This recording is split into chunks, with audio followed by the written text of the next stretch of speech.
Okay, yeah. You ready? Yeah. All right. So everyone out there listening today, we have Michelle Buonfiglio. Did I say it right? I Yeah. got it. Yay. Second time with us today. And we're going to talk all things sobriety and what this means to you. And Michelle's going to tell us her story. So Michelle, why don't you start off and tell us a little bit about you? Who is Michelle? Sure. So I am 43. I live in the Hudson Valley, and I am an educator and a sobriety coach and an aunt and a bestie and a caretaker and a niece and a daughter, and I am many things. I also am a yogi and a runner. And I have a deep passion for helping others and helping people not feel alone, especially women. And that's how I feel. I'm very motivated, and whatever I'm doing, I want to do the best I possibly can at it. And I don't stop until I get what I want. So, not in a bratty way, just meaning determined. Yeah, no, that's great. We had a whole episode about that. It's Yeah. okay to have like strengths and to talk about them. It's not Yes. bragging. You're just Own power. yes, Yeah. exactly. Love that. That's amazing. So tell us a little bit about your story. So how did you get into being a sobriety coach? Sure. So I personally struggled for about 7, 8 years. And I didn't realize I was struggling, which I've noticed recently. I always say that, but I didn't realize I was actually struggling. Every 1 to 3 months, sometimes earlier, I would just end up drinking too much and get myself in trouble or be mad at myself or someone else be mad at me for something. And I would then try to stop drinking, and it would only last for like a week or two, if that. And then I would just go back to drinking again. And I tried AA and it just didn't resonate with me. And I didn't find any other community that really helped. And I started listening to a couple podcasts. I've always loved podcasts. And I started listening to Recovery Elevator and A Sober Girl's Guide. And I started learning that I wasn't alone and that there are other women like me in the same situation and moms, right? Like I'm not a mama, but I have lots of friends that are moms, and I can relate to a lot of it as an educator, as a babysitter. And I just felt like I didn't want to keep doing this on my own, but I wanted to because we have willpower and we're strong, independent women and we can do this by ourselves. Yeah. But it was just like I said, every 1 to 3 months for like 8 years, I kept doing the same thing over and over again. And, some of those cost me, I never lost any friendships. I never lost any relationships because of it. It definitely dampened some of them. But I'm very fortunate. I never ended up going any place where I really I never got in trouble. I never went to rehab. I never went to jail. Like none of those things had to happen. And I feel like that's really important too, because a lot of people feel like it has to be there to do something about it. And it absolutely does not. Like your rock bottom, you're saying? Totally. Right. Yeah. There's just not a need. Don't need to get to that point. Like if you're sick and tired of being sick and tired, like if you don't feel like you're being a present mom, or you don't feel like you're being the best that you can be, most drinking is hindering you from reaching your fullest potential. And I did not realize how much it was hindering my life because I wasn't drinking every day all day. And then, and I worked in the restaurant business as well, while I was subbing and tutoring.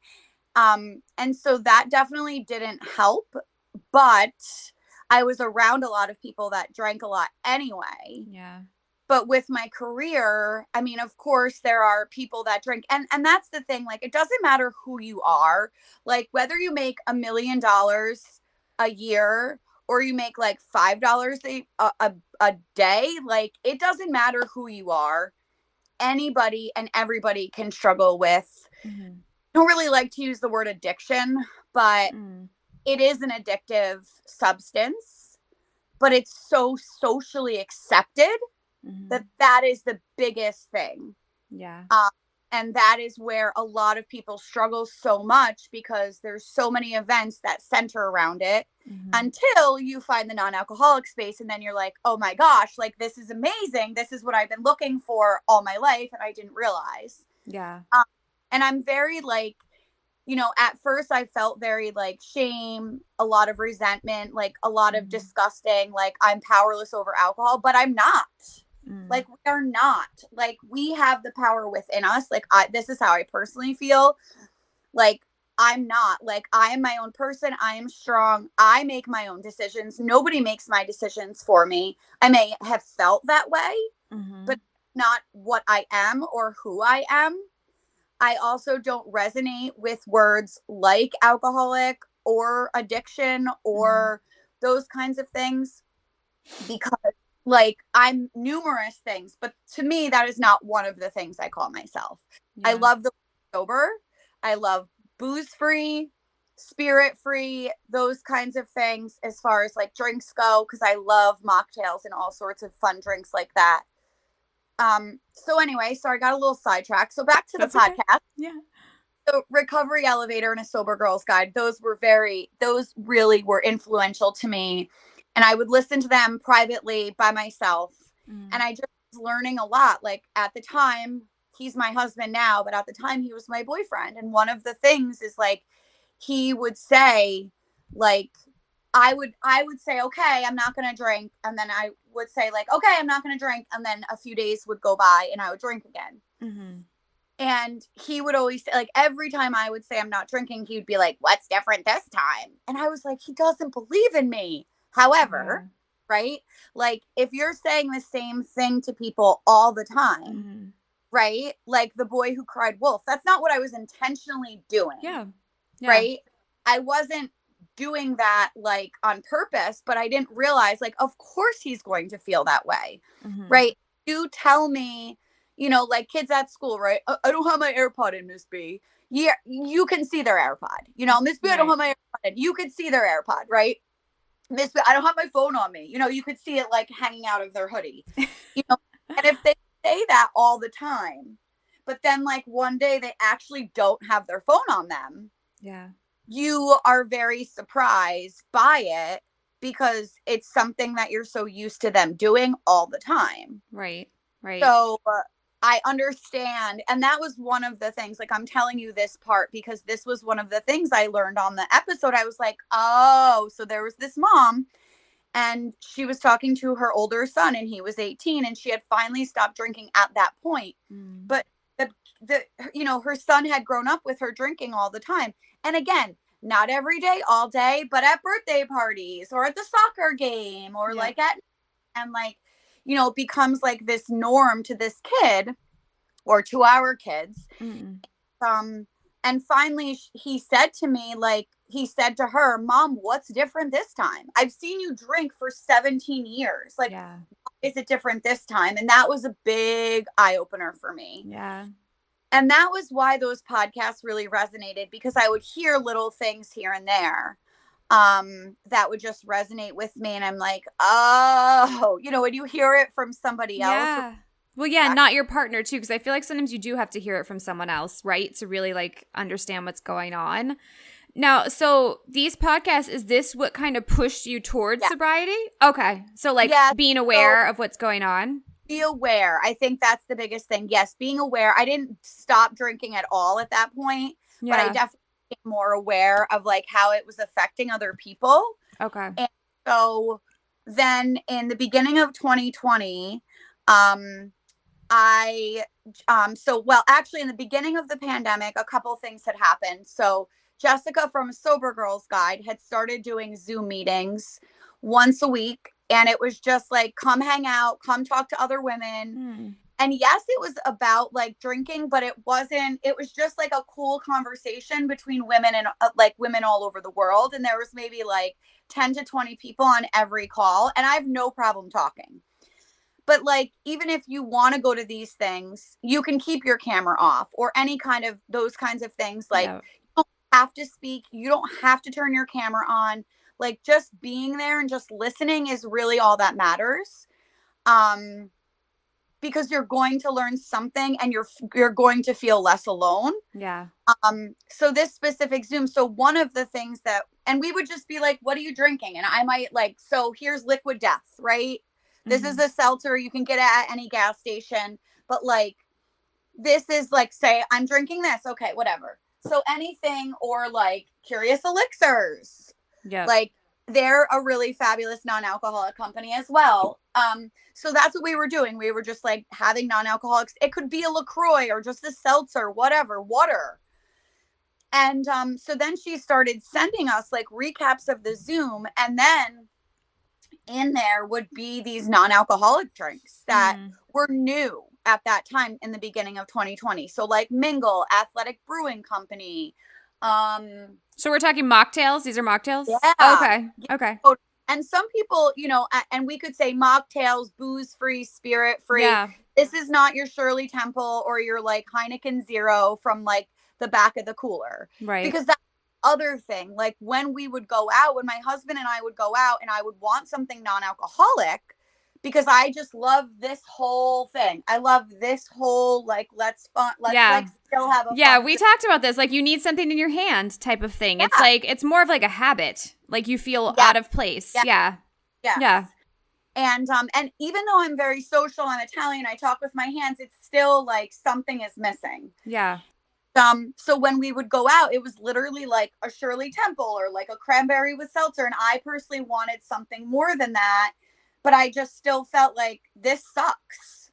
Like, right. You felt like you're missing out. Yeah. Totally. Yeah. Totally. So when those mocktails started coming out and I started learning about them, I was like, that changed the game for me. Yeah. So then I started buying those, and then I kind of started to like switch a little bit.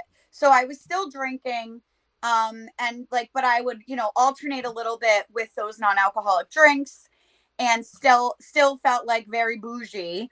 And then we had a major trauma in our family, like literally like a week before we had to wear N95 masks. Okay. And as an educator, you know, we started teaching from home. So I'm now teaching from home. We go through this trauma, and it was like really bad, but and it got me to a very dark place because it's grief, right? And yeah, really, I've always been a very curious person, but this like took curious to a whole nother level, and I wanted to know everything about it, like down to the very minute details. And it got me very dark because this was not my way of life. Our family is not involved with like jail or the police or anything like that. Like there's no like, you know, we have family drama, but it's nothing, it's never been to that point. And this was very, very dramatic, and not dramatic, well, it was, but like traumatic and traumatizing and like awful and whatever. But so that's where it put me, right? I got very dark, very deep. So like I would teach during the day, and then at night I would just like drink and like do my investigation and smoke cigarettes and like talk on the phone with people, like trying to figure things out. And I would stay up until like 1 or 2 in the morning. And meanwhile, like my husband works for the DEP, so he's an essential worker, so he still had to go to work. So you know, I'm out like doing whatever I want out on the deck and like talking and whatever. And he would be like, I have to go to sleep. And I'm like, I don't care. You don't know what I'm going through, you know? And so I got in this very different part of my life that I've never been in before. It's just like dark. And I just didn't know what to do and how to handle things. And I had a grief counselor and a psychologist and a therapist and we all needed so much in our family. But like, I just kept drinking, and it was helpful. And then like I would just teach during the day, la la la la, like, and then at night it would just be like this vicious cycle. And eventually, you know, it got to the point where my friends and family started like really worrying about me, and I'm like, you're out of your mind, like, are you kidding me? But that was my vice. Alcohol was always my vice. Yeah. Like I don't really have people in my family that drink heavily, or like I was usually the one that got drunk on Christmas Eve, or like it was always me that drank too much at the party or stayed too late at the bar. Like I was just kind of always that person. Um and so I had to get my shit together, but at the time I didn't give a about anybody. Yeah. I could care less about anybody and what they wanted. Like, what about me and what my needs are? So I had to move out of my house with, he was my boyfriend at the time, with my husband, and I lived with a very, very good friend for a few months. And meanwhile, like in her environment, she has a son and a husband, and she does not drink. Yeah. And it was just being in that environment. I love kids, so like spending time with her son and like just being in a different environment. She's also a teacher, so she would like be upstairs teaching, I'd be downstairs teaching. Yeah. Started really going into those non-alcoholic drinks. I started running a lot, and I had to figure out like, okay, how do I change? Like I know inside me that like I need to stop drinking, but I don't know how. Yeah. And I don't want to be sober. Like sober, the word sober, like hated that word sober, did not want that life, but knew like, and I'd been drinking for 20 something years. Yeah. So it's of course going to be this huge struggle when you've been doing the same thing over and over again. Yeah, totally. Right. And I think we talked about this last time with a relationship. It's like being in a relationship for so long, it's like a breakup. Yeah. Like you're so used to doing the same thing every day. Yeah. So, mocktails started feeding that urge for me. It was like, May, June. So I had quit. So I'd stopped drinking at the end of May. Okay.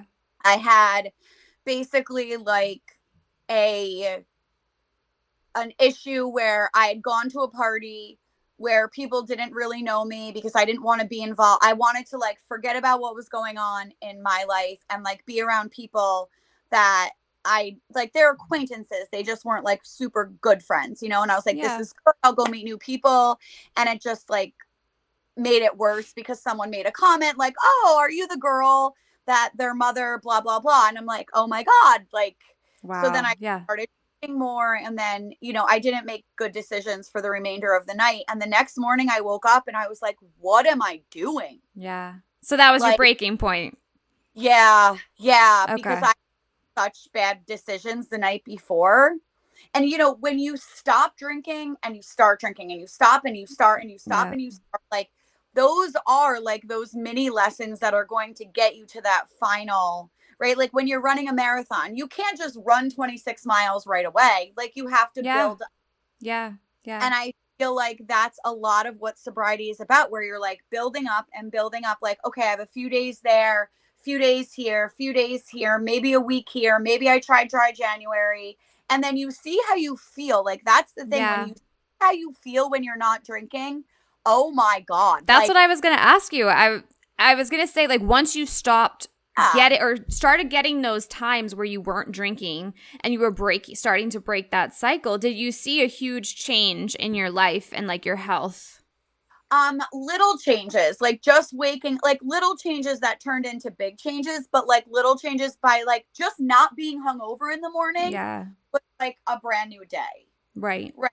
Or like at night when I chose to drink Seedlip or Mingle, one of those non-alcoholic drinks, I was still getting like that whole thing. I was still like it in a glass with a little ice and a little garnish and like sipping it. And I, was still like doing those habits, but I was also in a different environment. Right. And I was running too. Like I've always been a runner, but I started being consistent about running and listening to those podcasts. Oh my God. Like I immersed myself in podcasts and books like Quit Lit. They call Quit Lit like books like How to Eat to Change How You Drink, or like Sober Curious. Yeah. Is another one, or like Quit Like a Woman. And so like reading these books were extremely helpful because they started making me feel like, oh, I'm not the only one. There's so many women. Yeah. Well, and now you know that, right? Because you coach women like this, right? And you're helping them feel less alone. I mean, So how long did it take you, I guess, to get fully sober? Like, you don't drink anything now, No, right? Which, no. I mean, I know we So, talked about this the last time. yeah. Well, first, how long did it take you to get sober, I guess, fully sober? So I was able to get sober in mid-May of 2020. Okay. So I had just been sick and tired of myself, started finding other resources, realized that like I was going to lose my relationship. I was going to like lose these other things. And that I ended up learning like shit is always going to happen. And Mm-hmm. you have to find a different way to deal with it. Yeah. And I also was very fortunate. Like I have supportive friends and family who wanted to help me. Right. Like it wasn't and I don't want to ask for help. Like I hate asking for help. I'm a helper. Like I want to take care of you. Yeah. But I realized like the detriment, like I didn't realize how bad it was for me until Right. I got out of it. Yeah. Yeah. And so I got sober in May of 2020. I then became a sobriety coach in July of 2021. So Okay. Jessica from a Sober Girls Guide offered a certification. I was like, oh my gosh, this is so perfect for me. Yeah. And I became a sobriety coach, but didn't feel like loved the certification, loved coaching the other women in the program. And like we coached each other. So, so you're practicing. So you Yeah. actually, when you're working with women. But I personally felt like, as a teacher, right, I've made masters in a dual certification, right? Like, I'm not gonna, like, I wouldn't just teach anybody without those kinds of things. Mm. So I felt as a coach, like, I needed more time under me to be sober in order to be a coach. So I kind of just held on to it Yeah.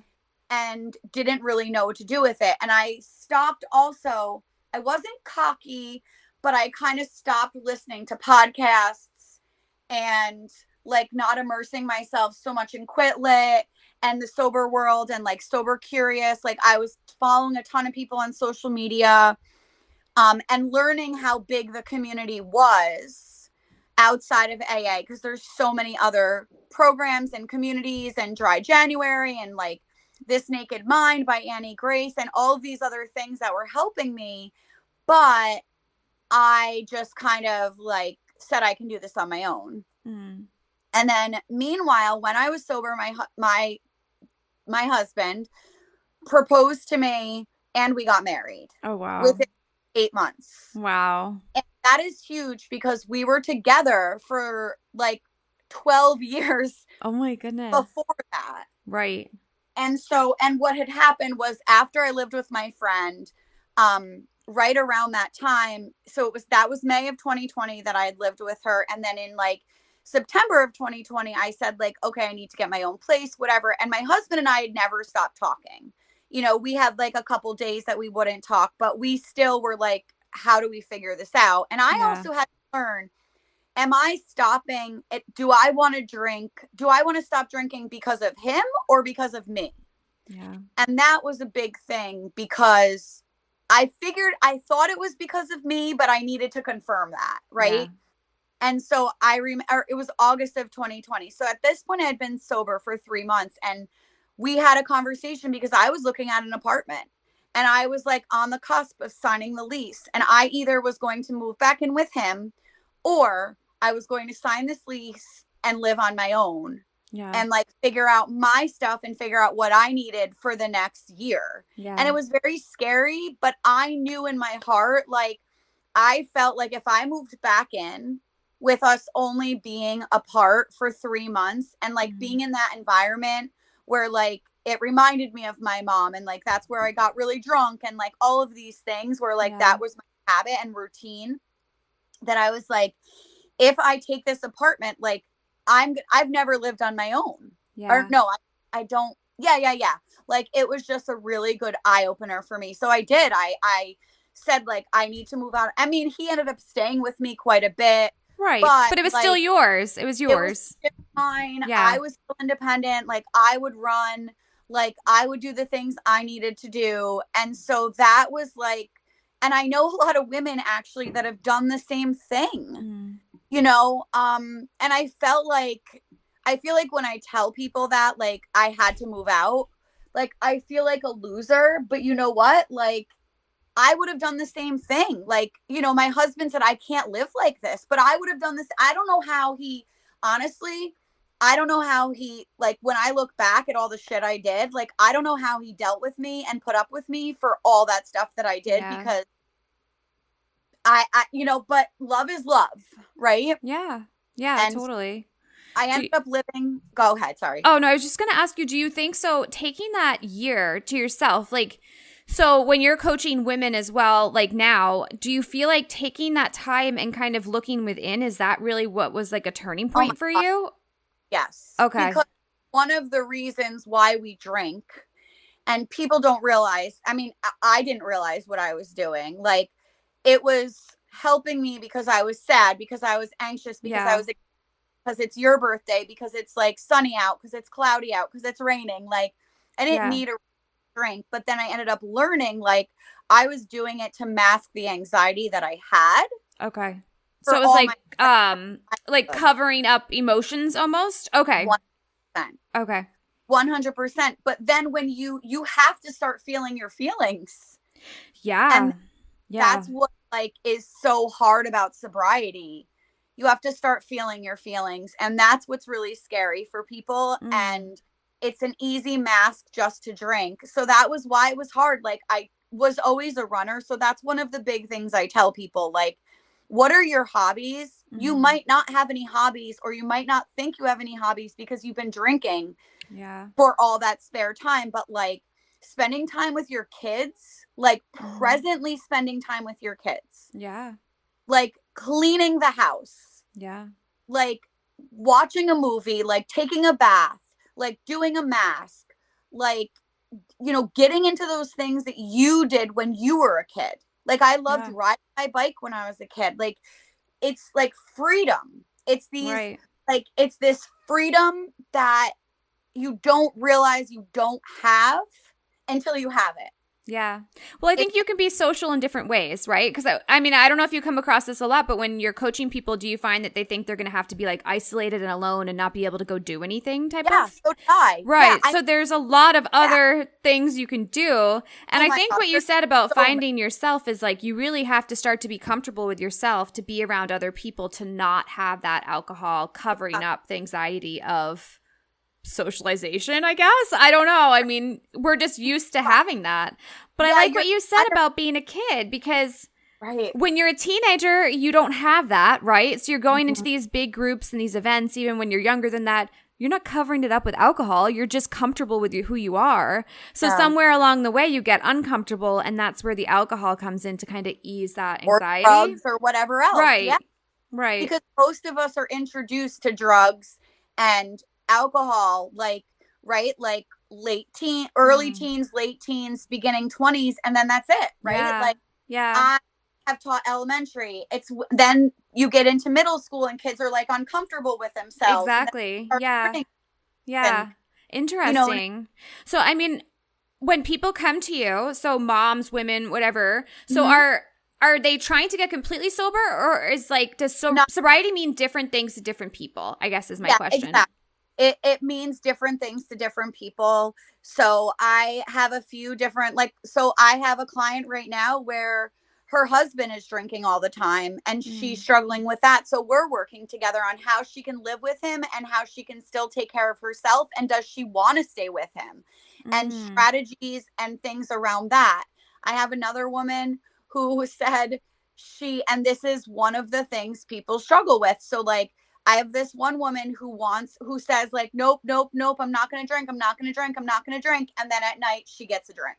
Okay. Or, like, she says, I'm not going to do this. So, like, or I have, like, another woman who has now, like, she would drink once in a while, but when she would drink, like, she would just feel like shit. I mean, that's the other thing. Like, Mm. most of the women, so, like, I'm early 40s, but I have women who are in their early 20s, Mm. like, and I just love to see that, like, right, like, women that are in their early 20s and are like, I don't want to do this, Yeah. right?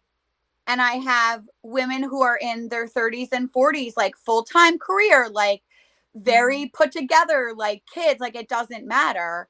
It's just that the alcohol, like, they think that it's so, like, the biggest thing is one of the first things that we do together is something that's called the Wheel of Life. And we look at your life and we kind of number 1 through 10. Like, where are you in your life? Like, so for example, when I did this Wheel of Life, when I was drinking, everything was like a 3, 4, or 5. Okay. Right. Maybe like a 7 or an 8 with like some things, right? But most things were like not that high. And then once I started breaking it down, alcohol had such a big part in every single one. So like financial, for example, like, oh, okay, I make really great money. Okay, but how much are you spending when you're getting drinks? Right. Like, my husband and I go out to dinner now and we're spending, $60, but that's without drinks. That's with dessert. And like with $80, there's tip and like you're good to go. However, prior it was like 100, 150, 200, like right there alone. Yeah. Or like a Prosecco, you go to the liquor store, that's like $15. How many bottles of Prosecco are you buying? How many are you buying a week? Yeah. Your mental health, right? If you're a runner, so for example, if you're a runner and like you have a run planned at 5 a.m., right? Because that's the only time you can run. Are you going to want to run at 5 a.m. if you've had, even if you only had like 2 drinks, like you're shot, you're done. You don't want to do that the next day. Yeah, absolutely. So like each woman, and this is what I love about what I do, is like, it's all individualized for you.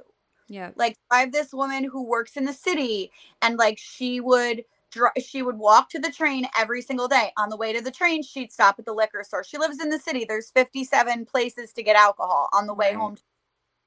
So then, and she's also like, one of the things she wants to do is she wants to lose weight. I'm not an expert in that by any means, but I do know healthy food. Yeah. And so one of the things we started doing is, so she puts in her AirPods, she listens to podcasts. I gave her a few. She puts on her podcast episode. She eats her nuts or her seeds and like walks to the train. So she's busy. Visually, she's stimulated, right? By walking. And then same thing. Like, she's stimulated that way and she's eating. So like, she's not thinking like, oh, I need to go to the liquor store. Right.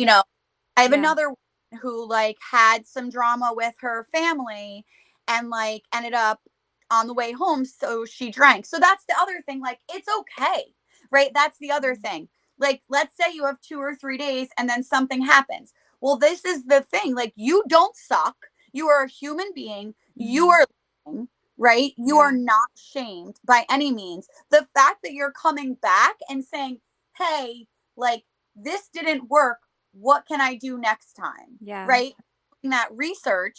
And so like this woman, for example, like, she likes White Claws. So gas stations are like inevitable. They're everywhere. Right? So like, it's not like, oh, the liquor store is not open or whatever, I'm not going that way. Like, so what we did was we created a playlist.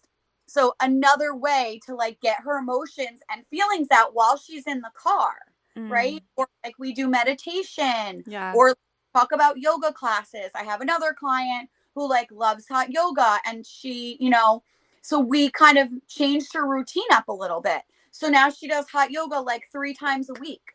So when she does that, right, she might slip here and there, but the majority of the time she's going to not drink because she has these other habits in place. Yeah. So it's creating new habits with different strategies to get you to those habits. Exactly. Yeah. And do you feel like sobriety is kind of like, so you're saying she's slipping up, but maybe sobriety is like having control over how you're drinking and like, so it's not controlling you. Does that make sense? So Correct. Like drinking isn't the devil, right? It's like how you're drinking your alcohol. Okay. Right. They have a slip up. Okay. What happened? Yeah. It's not going to happen again for the most part, because now I know how to handle that situation. Right. It's like having a tool belt for sobriety. Jewelry Yeah, I call them jewels in your jewelry box. Yeah. Yeah. And I really do think it is creating these different habits because we just get so stuck in these 100. cycles. I mentioned this the last podcast that we did, but, when my daughter was little, I would just burn out every single day. And then by the time she went to bed, I was like so exhausted. I was like, all I want to do is drink a glass of wine, have a snack, and watch TV.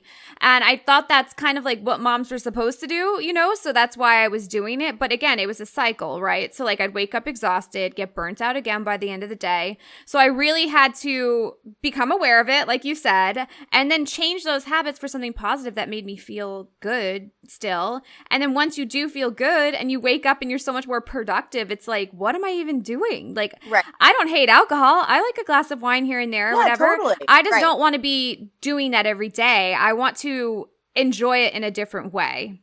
Mm-hmm. And Yeah, absolutely. yeah. Some of the women too want to moderate. So, just going back to my story. So I ended up drinking. So my husband and I got married in April of 2022. And then we went to Spain in July, not for a honeymoon, but we went to Spain. We had never been to Europe. We were on a Mediterranean cruise and I ended up drinking. And you can learn more about that. There's another podcast that I talk about moderation. But I ended up having a drink there. And then I drank the whole time we were in Spain. And then I was like, okay, I'm not going to drink when we come back to the States.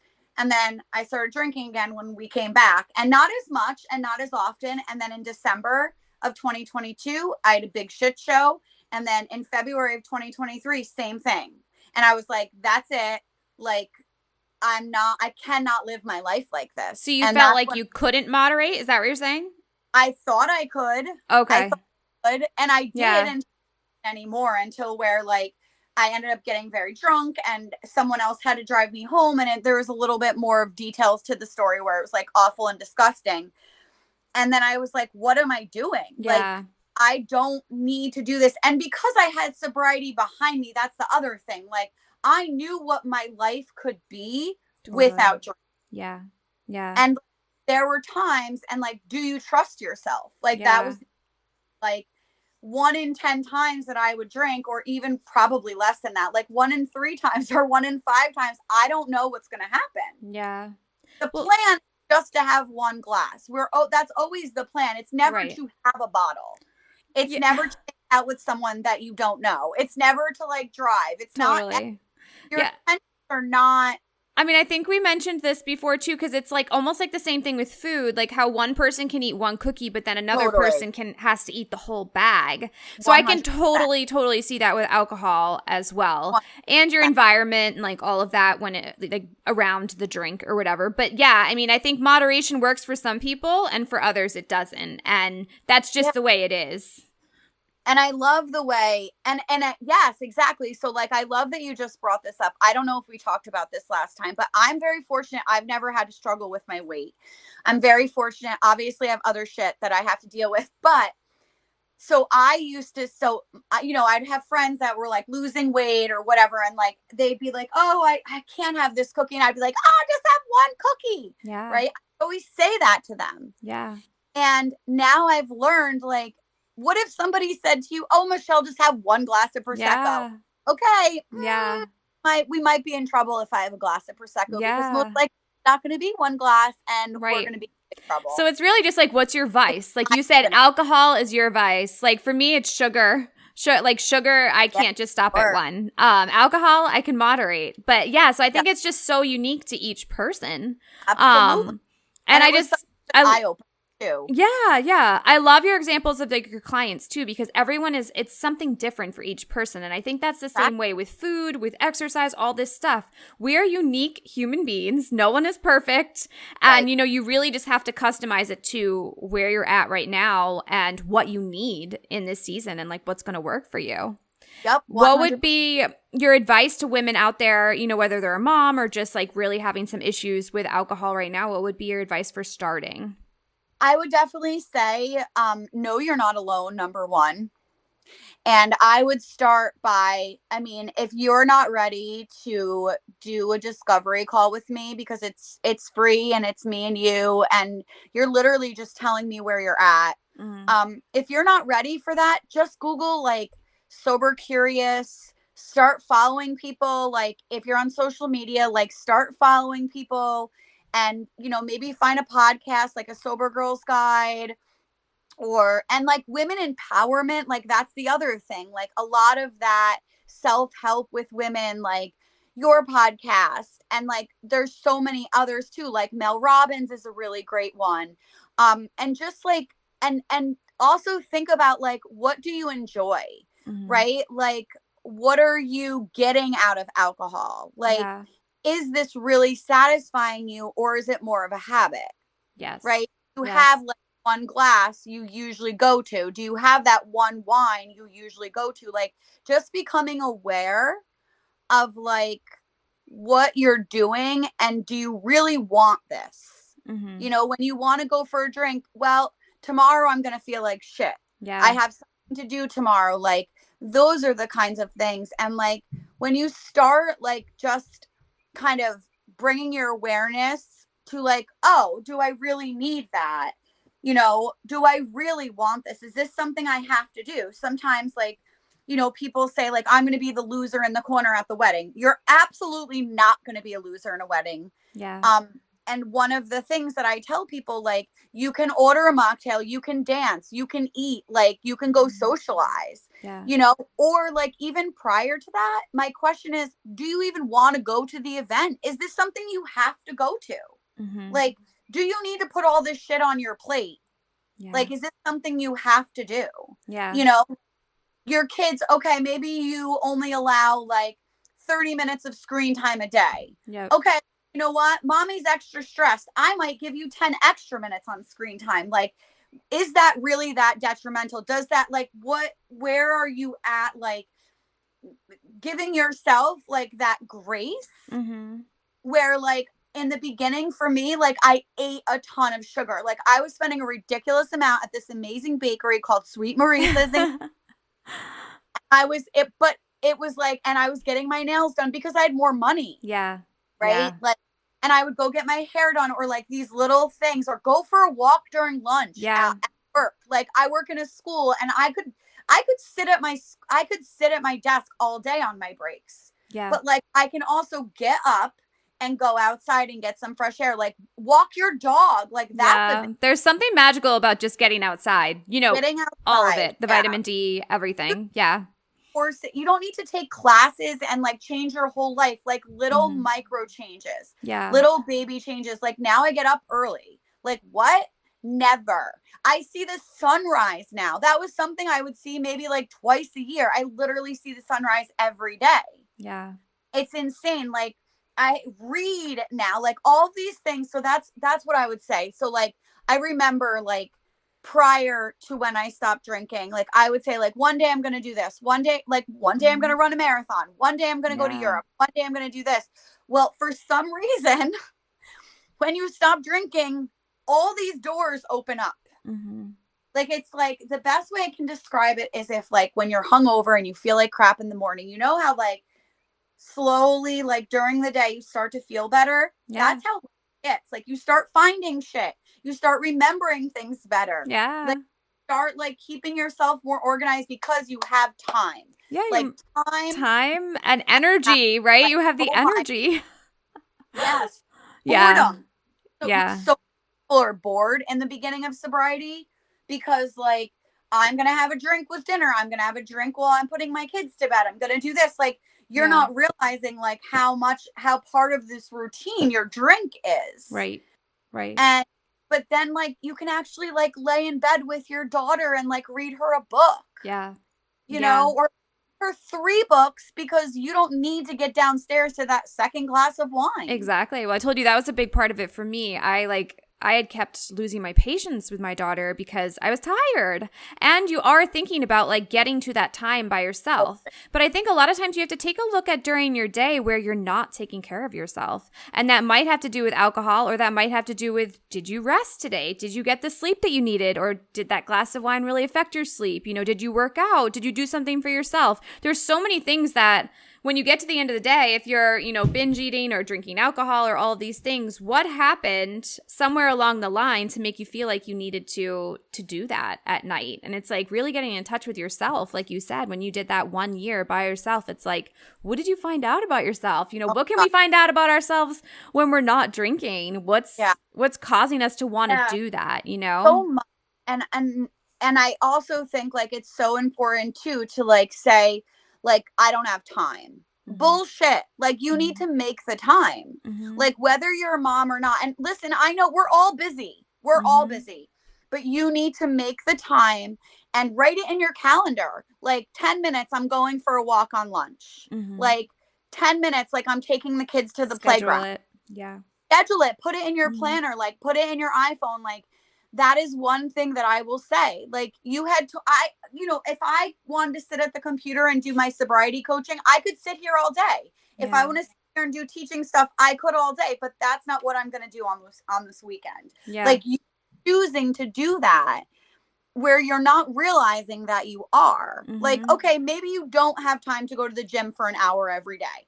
Okay, but can you just go for a walk? Yeah. Like, can you just go get some fresh air? Can you call your grandma? Mhm. Can you call like a friend you haven't talked to?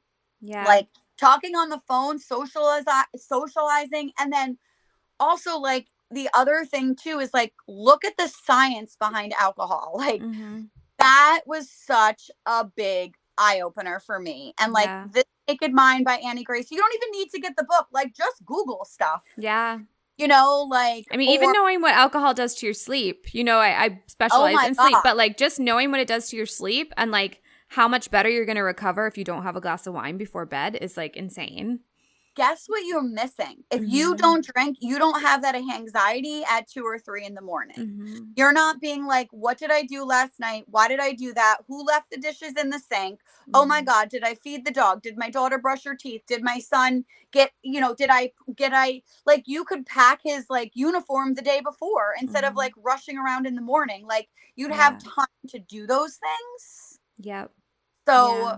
I mean, there's just so many things that like I just didn't realize. Like I ran a half marathon when I got sober the second time. Mhm. Like I now help women not only with my coaching business, but like I now get to help women with a sober girls guide. Like I work for them and now I go to non-alcoholic events and I like have partnerships with non-alcoholic companies. I'm a brand ambassador for Curious Elixirs and like Mhm. I partner with Spirit Water and like 5 other companies because I like reached out to them. I've been on like 5 different podcasts. Like, Yeah. but because I want to tell everyone. Yeah. Like, because I just felt so alone and like there's so much, like we are so lucky right now, but there's still people that don't know. Like there's still and that's what I'm doing. I'm like, Mhm.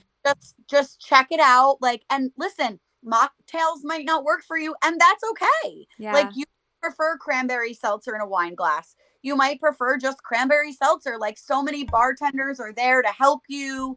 And like there's so much like shame in the society Mhm. and like that's what you think until like you start when you're able and you feel confident to tell people that you're sober or that you just aren't drinking. You can just say Mhm. I'm taking a break or like I have to take my daughter to an appointment. You don't have to really take your daughter to an appointment, but you can lie. Like you're protecting yourself, Yeah. right? I'm not an encourager of a liar by any means, but that is the one thing that I will tell people in the beginning. Like you're protecting yourself and you're not ready to share that yet, Yeah.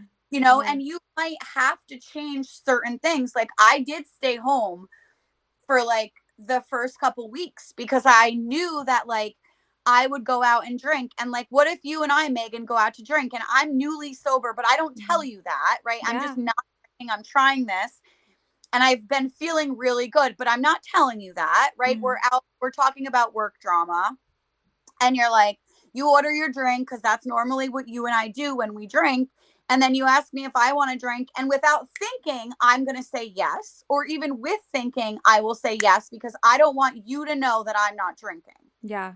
And then I'm going to drink. And then what's going to happen the next day? I'm going to be pissed off at myself. Yeah. But I'm not. And that's why sometimes it's just better to say, like, or if I say I'm going to have a seltzer or something, or go to the bar before you, or other options, or like, can you meet me at the coffee shop? Like, Yeah. or can we meet at Yeah. Barnes and Noble? Yeah, I Like, or think you can make it what you want, right? I mean, like, I don't drink a lot now. I mean, I'm not saying I don't drink ever. I definitely do. But like I'm not really like a night person. So for me, it's like, why don't I meet you for lunch or coffee? Something that doesn't totally. involve alcohol, or like, Yeah. let's go for a walk. Let's meet and talk and Yeah. go for a walk. For me, I actually feel like I have a closer connection with friends when I do that, because we can actually like communicate better, when instead of whether you're in a bar where it's noisy, where you can't really like talk as much. So I think make it what you want it to be. Do something Well, that you enjoy. Go for a bike ride, go for a run together, or a yoga class, or do surround yourself with people that are not drinking. Even if they do drink, do something with them that doesn't involve drinking.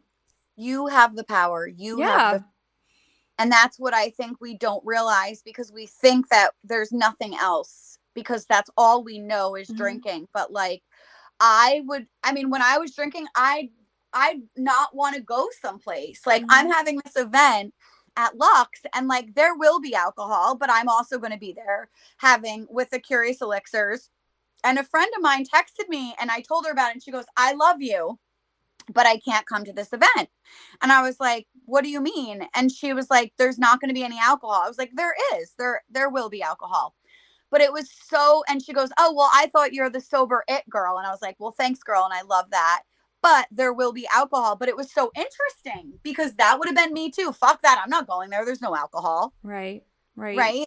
So like, and I get it. Like, cause I was in the same boat, Oh, yeah. and like, there's just so many other things. And like, especially like, we have this beautiful earth, like going to the park, like you don't have to spend money, like go to the park, go to the water. Like, there's parks. Even if you're in a big city, there's parks. Yeah. Go to a museum. Yeah. You just have to be you have to be open to new things and changing that pattern, for sure. Yeah.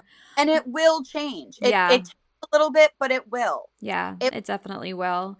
It does take time. I will say that. Like, for me to change any habit, it takes time, and it's hard for us as adults, for sure. But it will happen. So, Michelle, I just have to start wrapping it up. So, can you tell us where to find you? Yeah, absolutely. So you can find me. My new website just launched, which is super. So perfect timing. Yeah, I know, it's so perfect. So it's Sober Virgo Woman. So SOBER Virgo, like the horoscope, VIRGO, and then woman, WOMAN.com. You can find me at Sober Virgo Woman on TikTok. You can find me on Sober Virgo Woman on Instagram and on Facebook. I'm very fortunate at Sober Virgo Woman, no underscore, no nothing. Now.com. And in any of those, especially on my website, I have resources, podcasts, the opportunity to book calls with me, and anything that you want. And the one thing is, I do offer like an hour, 4 hours, 8 hours, and 12 hours. But if you want to do, like, let's say, for example, you want to do 8 hours, like, it doesn't have to be once a week. It can be 15 minutes on Monday. It can be 15 minutes next month. Like, you might just want to call me on your way home from work. Yeah. Or you might call me after something shitty happened. Like, and so those are the opportunities that like you also have. And if on my Calendly, there's not a time that works for me, like, talk to me. We'll figure something out. Yeah. Because I'm here for you. This is what I want. This is what I would have wanted from somebody. And the nice thing is that, like, you're not alone. And I'm also going to give you other resources and help you and build your jewels in your jewelry box to help you, because you are not alone. And if you do live in this area, you can come to Lux on Wednesday, and we're doing. So it's this Wednesday. What's the date? Yeah, May 15th. Okay. May 15th. Okay. So, or wait, will the podcast be out by then? I guess we'll have to edit that part. Yeah. Well, that's okay. Sorry. I mean, don't worry about it. No, it's fine. Okay. And I'm sure you'll have others, so I can link that below too. Your next one. Yeah. But yeah, I will link everything below. Your email, your website, all that stuff, so everyone can find it. I really appreciate you coming on and sharing your story. This was incredible, and I know it will help so many people. But yeah, so follow along with Michelle, and I'm so excited to see what comes for you in these next couple of years. I feel like it's exciting. You're breaking out. It's so exciting. Very exciting. Thanks so Well, much. thank you so much. And I will talk to you soon. And yes, Okay. send me your next event so I can link that below for Yeah, you. absolutely. Okay, I'll do that. Thank All right. you. Thank you, Michelle. Have a great Okay. Bye. Saturday. You too. Bye.